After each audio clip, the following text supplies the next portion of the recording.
Selepas seminggu jadi warga negara Kathmandu, kita akan mula keluar daripada bandar Kathmandu ni dan menuju ke bandar Pokhara. Sebenarnya ada beberapa kisah dekat dalam bandar Kathmandu ni yang si akan skip dulu kisahnya. Sebabnya si dah tak sabar nak cerita pasal satu tempat ni yang si tunggu selama 10 tahun untuk sampai ke situ. Tapi sebelum kita sampai tu, kita kena hadap beberapa ujian dan dugaan. Korang dah ready belum? Okay, let's go. Sekarang ni kita akan menuju ke tempat bas. Dan ini suasana pagi dekat kota Kathmandu. Harga tiket bas untuk jarak 200 km dengan 6 ke 8 jam masa perjalanan adalah RM60. Kun bas? Tourist bus. Tourist.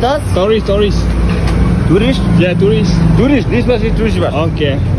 Pada pagi ni kan, saya tak tahu nak rasa happy ke nak rasa takut kan. Sebabnya tempat yang kita akan tuju ni tak ada kenalan yang kita kenal kat sana. Lepas tu aktiviti yang kita nak buat lepas ni agak gila kan. Okey, sekarang ni kita dah mula bergerak. Dan sepanjang jalan ni kita akan dapat lihat macam mana jalan raya yang ada dekat Nepal ni. Dan jalan yang kita lalu ni adalah highway ataupun laluan utama yang menghubungkan bandar-bandar besar yang ada dekat Nepal ni. Selain daripada tu, kita juga akan disajikan pemandangan alam semula jadi yang ada dekat banjaran Himalaya ni. Tapi suasana pagi dekat sini agak berkabus. Jadinya kita kena tunggu sampai kabus-kabus ni hilang. Masalah lain jalan raya yang ada dekat Nepal ni adalah jalan raya ni terletak di lereng bukit dan bersebelahan dengan gaung geng. Lepas tu kalau kita periksa berita, kemalangan yang melibatkan jalan raya dekat Nepal ni memang agak tinggi geng. Sebabnya struktur tanah ataupun batu yang ada dekat Nepal ni tak kukuh geng dan banyak air.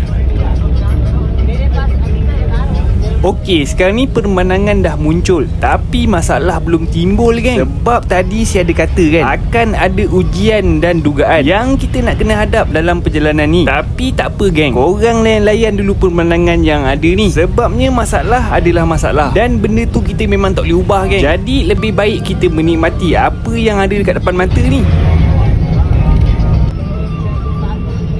Selepas 2 jam masa berlalu, bas pun berhenti dekat satu R&R untuk berehat. Assalamualaikum guys. Sekarang ni kita berada di tak tahu kat mana, tapi kita akan on the way ke Pokhara geng. Pokhara. Sekarang ni tengah berehat sekejap. Sekejap lagi teruskan perjalanan. Minum kopi dulu. Dan inilah romanya R&R kat sana geng.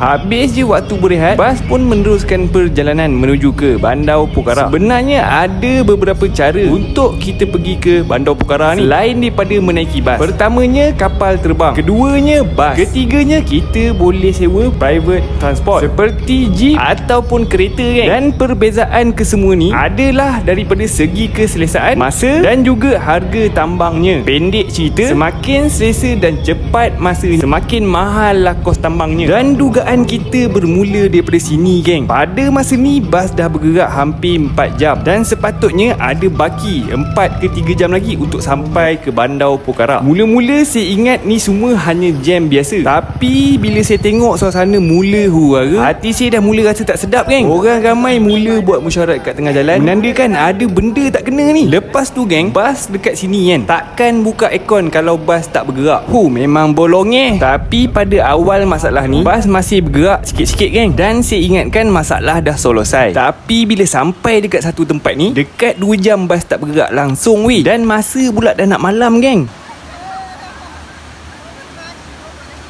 Masa ni saya dah start koyak. Mau tak koyak geng? Bila mindset dah set 8 jam untuk sampai ke bandar Pokhara, tapi sekarang ni dah 12 jam tak sampai-sampai lagi. Lepas tu pula saya tak tahu saya dekat mana sekarang ni. Dan tak tahu apa punca jadi macam ni. Masa ni bas mula bergerak geng. Saya ingat dah selesai dah semua masalah, tapi saya tak letakkan apa-apa sangkaan dan jangkaan sebab takut mental rabak geng. Kalau koyak tak apa lagi. Lepas tu sampailah dekat satu tempat ni, bas dah langsung tak bergerak.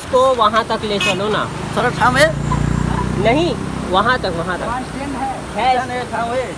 Pada masa ni kan, saya dah nak patah balik ke bandar Kathmandu sebenarnya. Tapi bila saya muhasabah diri dan mengingatkan dah 10 tahun saya nak tengok tempat ni, saya sabarkan juga geng. Ini suasana malam dekat dalam bas tanpa aircon. Dia punya panas Tuhan saja yang tahu. Dan pada pukul 2 pagi, bas akhirnya bergerak. Rupa-rupanya geng, penyebab jam ni semua adalah disebabkan oleh tanah runtuh. Dan kemalangan tu meragut 2 nyawa warga tempatan. Dengar khabar, kereta dia masuk dalam gaung dan diorang mengambil beberapa jam untuk membetulkan balik jalan yang rosak tu. Akhirnya pada pukul 7 pagi kita pun telah sampai di terminal bas Bandar Pokhara. Jadinya total perjalanan kita semalam adalah 25 jam geng. Dan iktibar yang kita kena ambil kat sini, kalau nak buat jadual perjalanan, jangan percaya dengan masa yang kita tetapkan. Okey lah geng, kita berjumpa di kisah seterusnya. Sebab sekarang ni pinggang dah tak dapat nak rasa geng. Bagi rehat-rehat dulu lah.